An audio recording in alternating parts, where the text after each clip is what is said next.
नमस्कार दोस्तों, स्वागत है। आज आपका फिर से जीवन बदल देने वाली एक और ज्ञान से भरी बुद्धा इंस्पिरेशनल स्टोरी में। आज की ये कहानी जीवन की तमाम छोटी बड़ी तमाम तरह की समस्याओं से परेशान इंसान को समाधान देगी। तो चलिए आज के इस कहानी को शुरू करते हैं। राजकुमार सिद्धार्थ एक सुखी जीवन व्यतीत किया करते थे और उनके पास वह सब कुछ था जो एक राजकुमार के पास होना चाहिए, जैसे कि भव्य महल, स्वादिष्ट भोजन और मनोरंजन के अनगिनत साधन। लेकिन राजकुमार सिद्धार्थ के भीतर एक गहरी बेचैनी थी। उन्हें दुनिया के दुख, बीमारी, बुढ़ापा और मृत्यु के बारे में जानने की तीव्र इच्छा थी। एक दिन राजकुमार सिद्धार्थ महल से बाहर निकलने का अवसर पाकर उन्होंने पहली बार दुख, बीमारी, बुढ़ापे और मृत्यु का साक्षात्कार किया। यह उनके लिए एक गहरा सदमा था। उन्होंने महसूस किया कि इन दुखों से कोई भी छूटा नहीं है, चाहे वह राजा हो या प्रजा। इस अनुभव ने उन्हें दुखी कर दिया और उन्होंने राजपाट त्यागने और इन दुखों का कारण जानने का प्रण लिया।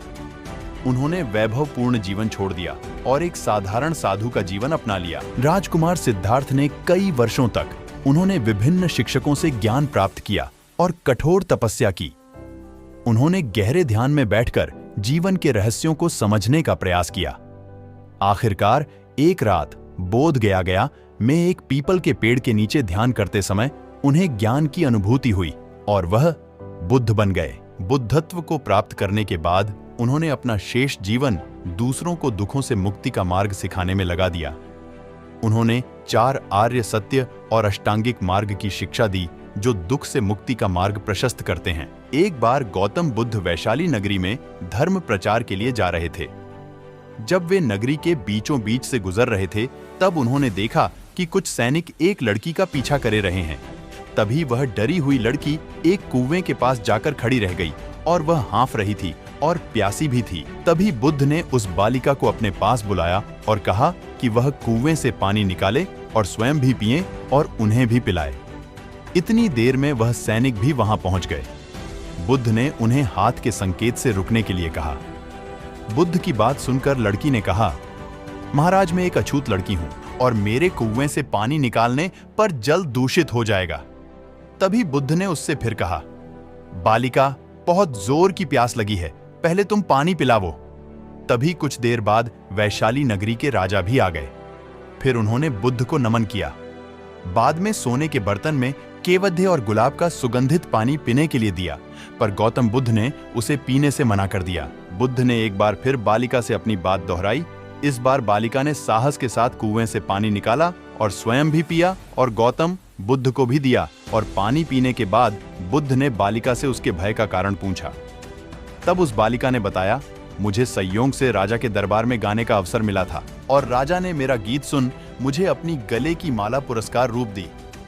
लेकिन उन्हें किसी ने बताया कि मैं एक अछूत लड़की हूं और यह जानते ही राजा ने मुझे अपने सैनिक को मुझे जेल में डालने के लिए बोल दिया। मैं किसी तरह उन सैनिकों से बचकर यहां तक पहुंच गई और आप मिल गए। इस पर बुद्ध ने कहा कि सुनो राजन, मैं चाहता हूं कि आप मेरी इस शब्द को हमेशा याद रखिए। कोई भी मनुष्य की पहचान उसके धर्म और जाति से नहीं, बल्कि उसके स्वभाव या उसके अच्छे काम से होती है। जिस बालिका के मधुर कंठ से निकले मधुर गीत का आपने आनंद उठाया और जिसके कार्य इतने अच्छे हों, वह अछूत हो नहीं सकती। और उस बालिका के साथ नीची सोच और छोटे कार्य करके अछूत होने का परिचय तो आपने दिया है। इसीलिए मेरे नजरों में यह बालिका नहीं, बल्कि आप अछूत हैं। तभी राजा बुद्ध के सामने शर्मिंदा होने के अलावा और कर भी क्या सकते हैं। उन्होंने बुद्ध से क्षमा मांगी और वह से चले गए। गौतम बुद्ध के मठ का यह नियम था कि उनका कोई शिष्य जब भी कभी बुद्धत्व को प्राप्त कर लेता, तब उसे कहा जाता कि एक दिशा में चले जाओ और आसपास के जो लोग हैं उनका ज्ञान वर्धन, उनकी जो आत्मा और चेतना जागृत करने का प्रयास करो और उनको सदमार्ग पर लाना है। उनका एक शिष्य था जो 6 साल से मठ में रह रहा था और तपस्या कर रहा था। एक दिन वह परेशान हुआ और सोचने लगा कि मेरे गुरुदेव ने मुझे आदेश क्यों नहीं दिया। इसी बात पर नाराज होकर वह गौतम बुद्ध के पास गया और कहने लगा कि मेरी तपस्या में ऐसी क्या कमी रह गई? क्या मैंने ज्ञान अर्जित नहीं किया और अब तक आपने मुझे आदेश नहीं दिया कि जाकर किसी दूसरे जगह पर अपना ज्ञान बांटो, और क्या मैंने बुद्धत्व प्राप्त नहीं किया है? तभी गौतम बुद्ध ने शिष्य से कहा, सुनो, तुम्हें थोड़ा और समय लगेगा, यही समय बताओ। यह बात सुनकर वह शिष्य चीदिड्डी गया और कहने लग गया कि गुरुदेव, आपके ज्ञान में कमी रह गई और आप मुझे ज्ञान नहीं दे पाए। गौतम बुद्ध को लगा कि ये समझेगा नहीं और कहा, ठीक है, कल सुबह पूर्व दिशा में एक गांव है, वहां जाना और वहां से भिक्षा लेकर आना और अपना पूरा दिन वहीं बिताना और कोशिश करना कि वहां के लोगों को थोड़ा सा ज्ञान बांटना और आकर मुझे बताना कि अनुभव कैसा रहा। वह शिष्य बड़ा खुश हुआ और उसको लगा कि अब तो बात बन गई, अब मुझे आदेश मिल गया, और वह दूसरे दिन सुबह पूर्व दिशा की उस गांव में चला गया और शाम में जब वापस आया तो हाथ में पट्टी बंधी थी और हाथ पैरों पर चोट के निशान थे। ये देखकर गौतम बुद्ध ने उस शिष्य से पूछा कि ये क्या हाल कर लिया? तब उसने बताया कि आपने मुझे कैसे गांव में भेज दिया, और वहां पर जब मैंने भिक्षा मांगी तो लोग मुझे डांटने लगे और भगाने लगे। एक व्यक्ति सिर्फ वहां पर मुझे भिक्षा दी, वो भी जमीन पर फेंक कर, और कहा कि ले जाओ इसको। इतने बुरे गांव में आपने मुझे ज्ञान बांटने के लिए भेजा, अब आप मुझे कल किसी और गांव भेज देना, मैं जाकर के ज्ञान वहां देकर आता हूं। गौतम बुद्ध यह सुनकर थोड़ा मुस्कुराए, और उन्हें तो पता था कि ये कुछ कर नहीं पाएगा, और कहा कि ठीक है, अगले दिन तुम किसी और गांव जाना, लेकिन एक दिन के बाद जाना और एक दिन मठ में रुके रहना है। अब की बार गौतम बुद्ध ने अपने दूसरे शिष्य को उस गांव में भेजा जहां अपने उस शिष्य को भेजा था, और शाम में जब वह शिष्य वापस लौटा था तो उसकी भी हालत वही थी और हाथ पैरों में चोट लगी और पट्टी बंधी हुई थी। गौतम बुद्ध ने पहले वाले शिष्य के सामने दूसरे शिष्य से पूछा कि हुआ क्या था? तब उसने कहा कि जिस गांव में आपने मुझे भेजा था वह के लोग बड़े भोले भाले हैं, भिक्षा दे नहीं रहे थे, और एक व्यक्ति ने मुझे जमीन पर फेंककर भिक्षा दी और मैंने उसे स्वीकार कर लिया और उसे आशीर्वाद दिया कि तुम्हारा कल्याण हो। तो वह व्यक्ति चौंक गया और कहने लगा कि आप गजब के इंसान हो, मैं आपको जमीन पर फेंककर भिक्षा दी और आप मुझे कल्याण हो का आशीर्वाद दिया। तब मैंने उसे कहा कि मैं अपना कर्तव्य निभाऊंगा, और आप भी बड़े दानी हैं और आपने मुझे भिक्षा दी है। उसके बाद मैं जब वह से निकल रहा था तब मैंने देखा कि एक बच्चा बीमार था। फिर मैं जंगल में गया जड़ी बूटी लाने, और जब मैं लौट रहा था तब कुछ लोगों ने मुझे पकड़ लिया और पूछने लगे कि यह जड़ी बूटी कहाँ लेकर जा रहे हो।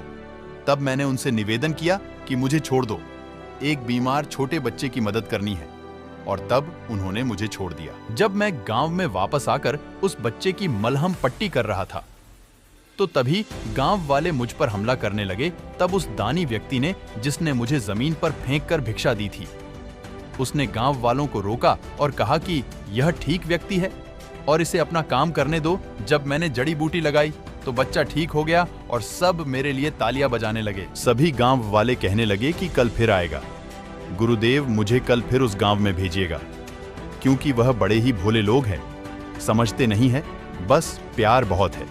और अब की बार कोशिश करूंगा कि थोड़ा प्यार और उनके पास पहुंचाने का और ज्ञान उन तक पहुंचाने का। वो सब ज्ञानी तो, लेकिन बस जब अनजान व्यक्ति से बात करने में डरते हैं। वो जो पहला शिष्य था जो एक दिन पहले उसे गांव में गया था, वह सुन रहा था और समझ रहा था, और गौतम बुद्ध की चरणों में गिरकर बोला कि गुरुदेव, कमी तो मुझ में ही थी, आपने ज्ञान तो बहुत सारा दिया, लेकिन मैं उसे आचरण में नहीं ढाल पाया, और मैं अहंकार को ऊपर रखा और उसी गांव के लोगों को पहचान नहीं पाया और मार खाकर चला आया।